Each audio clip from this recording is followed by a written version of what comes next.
Hi friends, எப்படி இருக்கீங்க? Sorry, நேற்று வீடியோ போட முடியல, அதனால தான் நான் ஷார்ட்ஸாக போட்டேன்.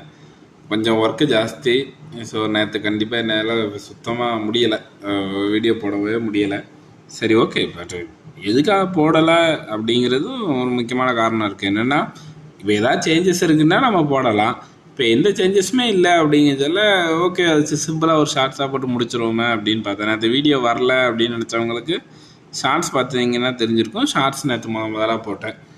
அதுவும் சும்மா பேருக்குன்னு ஒரு ஒர்க்கு டைமில் சிம்பிளாக ஒரு இது பண்ணணுமே, சொல்லணுமே அப்படிங்கிறதுக்காக போட்டேன். ஓகே, விஷயத்துக்கு வரணும் அப்படின்னா எந்த பொசிஷனும் இல்லை.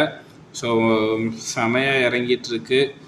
இந்த இந்த 11,000 வந்து நல்லா பார்த்துருப்பீங்க. இந்த 11,000 24,000 சில்லற இருந்தது. ஸோ இப்போ 24,000 சில்லற இருந்தது, இப்போ 11,000 ஆயிட்டு. என் பழைய வீடியோவை பார்த்தவங்களுக்கு தெரியும். ஸோ இந்த பொசிஷன் நான் ஜஸ்ட்டு புதுசாக பார்க்குறவங்களுக்காக சொல்கிறேன். இந்த ஒரு பொசிஷனை நான் வந்து ஏப்ரல் 13ஆந்தேதி எடுத்தேன். ஏப்ரல் 13ஆந்தேதியிலேருந்து இப்போ முடிய கொண்டு வந்துட்டுருக்கேன் ஒரே பொசிஷனை. அதில் ஒரே ஒரு சேஞ்சஸ் தான் பண்ணியிருந்தேன். ஸோ அது என்ன சேஞ்சஸ் என்ன எதுங்கிறது ஏப்ரல் 17ஆந்தேதியிலேருந்தே வீடியோ போட்டிருக்கேன். ஆல்மோஸ்ட் ஒரு மாதமாக தொடர்ந்து வீடியோ போட்டுகிட்டே இருக்கேன். நேற்று தான் என்னமோ போடலை, அதுவும் ஷார்ட்ஸாக நான் கன்வே பண்ணிட்டேன் என்னோடய விஷயத்தை. மற்றபடி ஒரு ப்ராப்ளமும் இல்லை. ஒரு இப்போ ப்ராஃபிட் மட்டுமே எவ்வளோ புக் பண்ணியிருக்கேன் அப்படின்னா, நான் நிறைய வீடியோவில் சொல்லியிருப்பேன் என்னோடய டார்கெட் வந்து 10,000 தான் அப்படின்னு. ஸோ 10,000 பண்ணல. இப்போதைக்கு 12,000 ப்ராஃபிட் இருக்குது. ஸோ ஒரு நிமிஷம் இருங்க. P&L, F&O, okay. ஸோ இதுதான் என்னோடய ஏப்ரல் 13ஆந்தேதியிலேருந்து இன்றைக்கி முடிய. ஸோ அப்ராக்சிமேட்லி 12,000 சில்லற வந்துட்டு ப்ராஃபிட். நான் எப்படி புக் பண்ணிவிட்டு பொசிஷன் எடுக்கணும், பரவாயில்ல. இந்த தடவை யூடியூப்காக நான் அப்படியே பொசிஷனை கண்டினியூ பண்ணுறேன். ஸோ பார்க்கலாம். ஜூன் மாதம் தானே எக்ஸ்பிரி. ஸோ ஒரு குறிப்பிட்ட டைம் மார்க்கெட் இப்போதைக்கு ஒரு ஸ்லாகிஷாக தான் இருக்கும். ஒரு உதாரணத்துக்கு நேற்று ஏறிச்சு,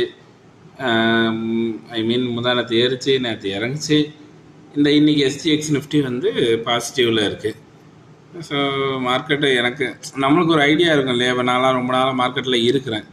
ஸோ அப்போ ஒரு ஐடியா இருக்கும், மேலே போகுமா கீழே போகுமா. அது முக்கால்வாசி நேரம் தப்பாக தான் முடியும், அது வேறு விஷயம். ஸோ ஓரளவு கொஞ்சம் ஒரு மார்க்கெட்டில் ஷேர் மார்க்கெட்டை பார்த்துட்டு இருக்கவங்களுக்கு நான் சொல்ல வர்றது என்னன்னு புரியும். நமக்கு ஒரு இன்னர் ஃபீலிங் இருக்கும், இது மேலே போகும், இது கீழே போகும், இது சைட்வேஸாக போகும் அப்படின்னு. என்னை பொறுத்த முடியும் மார்க்கெட் வந்து சைட்வேஸ். ஏன்னா 18,000 ரொம்ப ஸ்ட்ராங் சப்போர்ட். 18,000 உடஞ்சிதுன்னா அடுத்த சப்போர்ட் 17,750 என்னவோ தான் இருக்குது. ஸோ அதனால் அது ஒன்றும் பெருசாக இல்லை. ஸோ பார்ப்போம். எனக்கு இது அப்படியே மெல்ல தான் போகும்னு நினைக்கிறேன். இந்த அனலைஸ் நம்ம பண்ணோம் அப்படின்னா இந்த ப்ராபிலிட்டி ஆஃப் ப்ராஃபிட் 62% இருக்குது. ஸோ இது நாளாக ஆட்டோமேட்டிக்காக டிகே ஆகிட்டே இருக்கும். ஸோ பார்ப்போம். ஆல்ரெடி 25,000 புக் பண்ணிட்டோம். ஸோ என்ன நடக்குதுன்னு பார்ப்போம். SGX நிஃப்டி பாசிட்டிவில் தான் கட்டுறது. விக்ஸ் ஆல்ரெடி இன்றைக்கி குறைஞ்சிருக்கு. ஸோ என்ன நடக்குதுன்னு பார்ப்போம். ஓகே, வேறு எதுவும் இல்லை, வேறு எதுவும் பெருசாக இது இல்லை. தூக்கம் வந்துட்டு. ஓகே ஃப்ரெண்ட்ஸ், பாய்.